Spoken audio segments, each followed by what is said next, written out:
1 koloid, ya. 2 KTK, 3 kejenuhan basah, 4 kemasaman tanah, 5 salinitas, kemudian 6 kondisi oksidasi reduksi.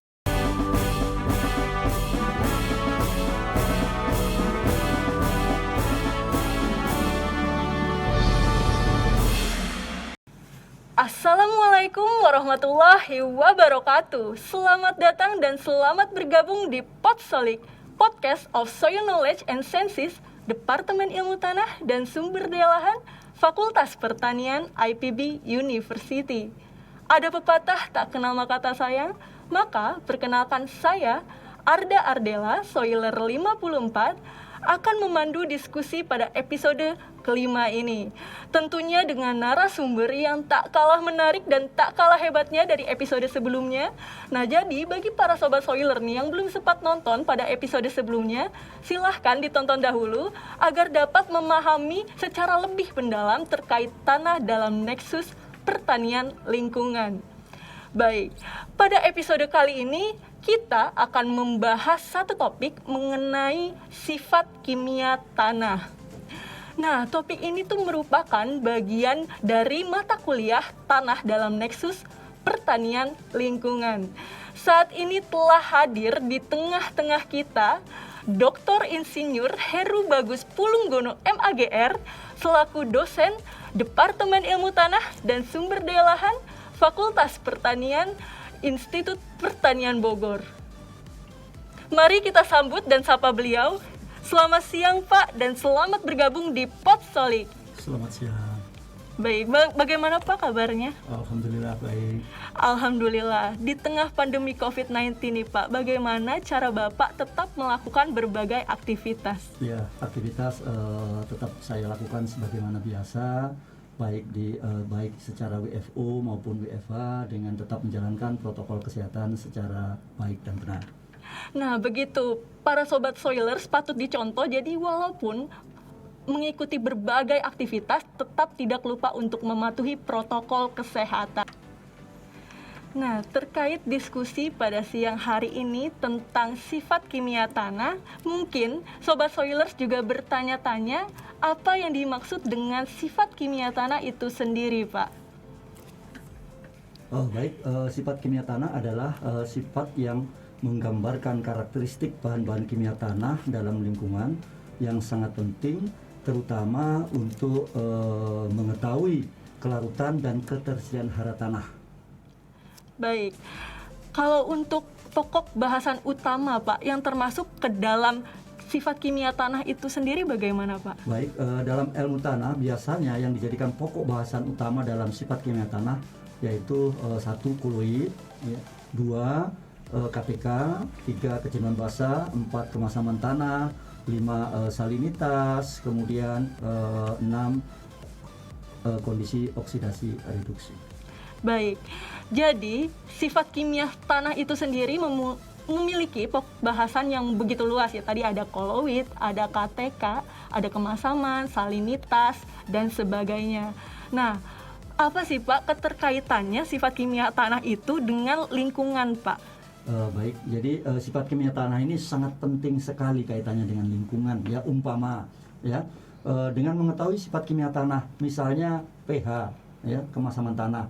Dengan mengetahui itu kita bisa memanipulasi untuk menerapkan segala sesuatu berkaitan dengan lingkungan. Contohnya, kita ingin menanam asparagus. Pada pH berapa sih asparagus itu? Ya, kemudian kita ingin menanam jagung. Apakah pada tanah yang sangat masam bisa kita tanam jagung? Ya kan, padahal jagung itu hidup optimal pada pH sekitar netral, sehingga dengan mengetahui itu kita bisa manipulasi untuk kebaikan kita dalam mengeksploitasi lingkungan untuk kebaikan dan keberlanjutan. Baik, nah tadi di awal sempat dibahas terkait koloid tanah. Nah, mungkin dari Sobat Soilers juga bertanya-tanya, apa sih Pak yang dimaksud dengan koloid tanah? Baik, koloid tanah itu adalah ukuran butir tanah, fraksi penyusun tanah yang berukuran lebih kecil dari 1 mikron. Ya. Sebagaimana kita ketahui, ya penyusun tanah itu ada fraksi pasir, debu, dan clay. Clay itu berukuran lebih kecil dari 2 mikron ya. Nah, koloid ini lebih kecil dari 1 mikron, artinya tidak seluruh clay merupakan bagian koloid. Pada koloid inilah semuanya sifat kimia tanah berawal ya, artinya dia bermuatan, dia paling reaktif. Karena apa? Karena partikel koloid ini ya mempunyai muatan, mempunyai luas permukaan yang sangat luas. Bagaimana? Sebagai ilustrasi ya, tentu kita pernah memegang kapur ya, kapur tulis ya. Kalau kita hanya lihat begitu, maka luas permukaannya ya hanya seberapa, tapi begitu kita hancurkan jadi butir-butir kapur, maka luas permukaannya per satuan berat akan sangat luar biasa luas. Baik, seperti itu Sobat Soilers, koloid tanah walaupun memiliki ukuran yang bahkan lebih kecil dari 1 mikron, tapi memiliki dampak serta sifat yang istimewa. Nah, selain koloid tanah, di awal juga sempat nih menyinggung terkait kapasitas tukar kation.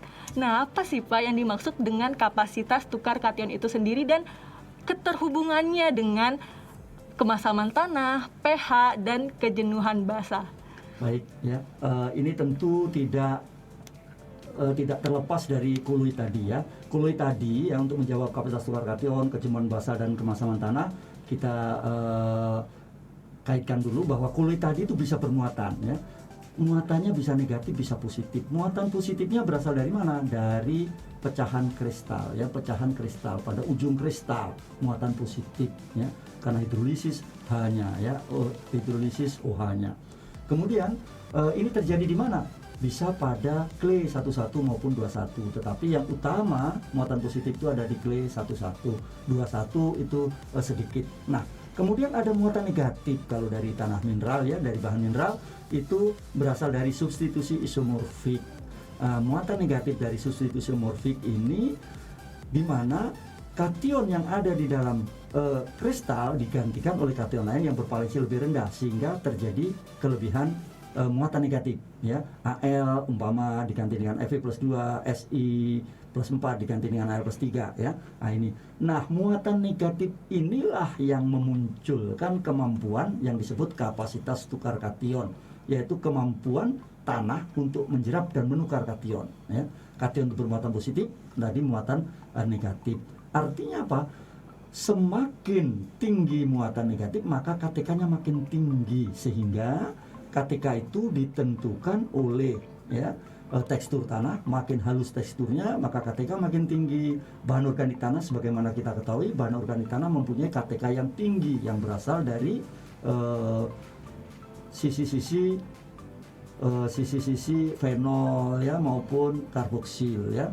Nah, di sini dia tadi adalah tekstur tanah, kemudian kandungan bahan organik, kemudian jenis daripada clay. Tadi dikatakan bahwa clay 21 mempunyai muatan negatif yang lebih tinggi daripada clay 11. Nah, dari sini kemudian kita ada kejenuhan basa. Apa? Jumlah basa-basa yang menempati kompleks jerapan. Kompleks jerapan itu tadi kalau kita bicara KTK adalah seolah-olah semuanya diisi oleh kation, tetapi ingat, kation itu tidak hanya kation basa ya. Kation basa sebagaimana kita ketahui secara umum ya, dalam tanah adalah K+, Na+, Ca+2, Mg+2 ya. Sedangkan kation masam di sini ada Al+3 dan H+. Jumlah kation basa yang menempati kompleks jerapan di dalam kapasitas tukar kation disebut persen kejenuhan basa. Artinya apa? Artinya pada suatu tanah bisa mempunyai KTK yang sama, tetapi kejenuhan basanya bisa berbeda. Kalau itu terjadi, maka dua tanah yang mempunyai KTK yang sama dengan kejenuhan basa yang berbeda, maka kejenuhan basa yang lebih tinggi akan mempunyai pH yang lebih tinggi. Untuk aspek praktikal, contohnya ya, kalau kita mengenal Indonesia ada yang curah hujannya tinggi, ada yang tidak, katakan Indonesia Barat dan Timur, maka bisa diprediksi dari masalah kejenuhan basa, maka Indonesia bagian timur akan mempunyai pH yang lebih tinggi. Karena apa? Kejenuhan basanya lebih tinggi, karena efek leaching daripada curah hujan lebih kecil di Indonesia Timur. Kemudian ya kaitannya dengan pH tadi pH berkaitan erat dengan kejenuhan basah. Jadi jangan salah bahwa tanah dengan kapasitas kation tinggi mempunyai pH tinggi. Salah ya. Karena kita membayangkan tadi semua kation adalah kation basah. Tidak. Contohnya pada tanah gambut itu KTK-nya tinggi sekali, tetapi pH-nya sekitar 3 dan 4. Nah, kemudian pH ini juga sangat penting dalam kaitannya dengan lingkungan ya. Dalam reaksi biokimia dalam tanah itu reaksi itu dibantu oleh mikrob ya, salah satunya oleh bakteri dan fungi ya.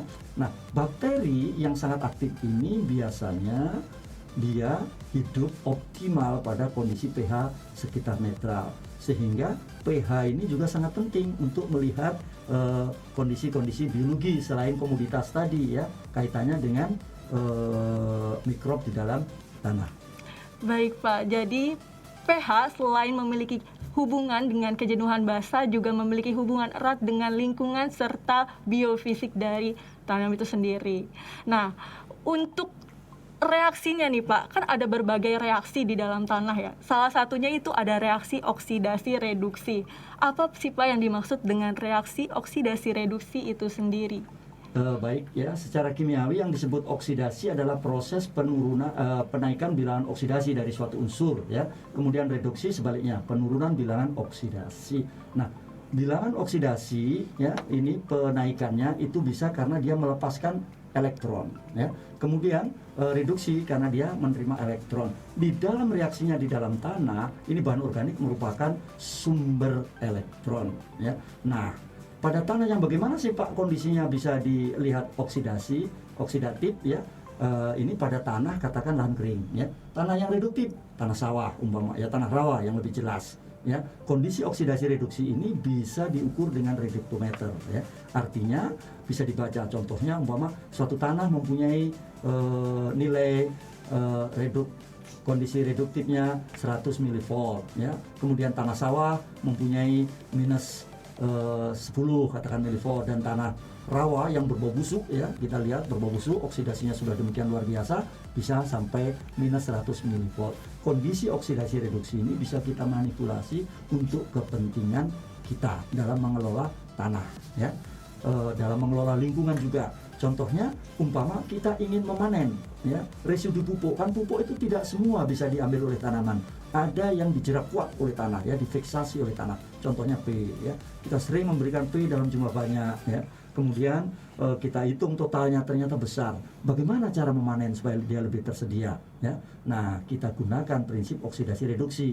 P kebanyakan pada tanah masam itu diikat oleh Al dan Fe ya. Fe ini mempunyai bilangan oksidasi 0, 2 dan 3, sehingga bisa kita perlakukan, kita reduksi dengan cara digenangi.